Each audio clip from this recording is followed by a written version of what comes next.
तो दोस्तों को उम्मीद करता हूँ कि सब दोस्त अल्लाह के करम फजल से ठीक होंगे।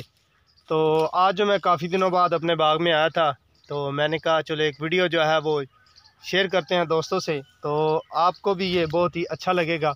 और बारिश जो है वो पई हुई है, तो उसके बाद जो है ये हम लोग बाग में आए तो जगह जो है वो बहुत गीली है, तो बाग का नज़ारा कर रहे थे। और ये देखो अमरूद लगे हुए हैं हमारे बाग में, ये देख सकते हैं।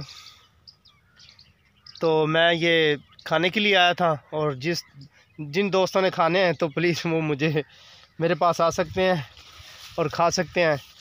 तो ये बाग में मैं मौजूद हूँ अपने, तो मैंने कहा दोस्तों से जो है एक वीडियो शेयर कर लेते हैं। तो उम्मीद करता हूँ ये वीडियो आपको अच्छी लगी होगी। नेक्स्ट वीडियो के लिए मुझे इजाज़त दें। अल्लाह हाफिज़। और ये मेरा बाग देख लें।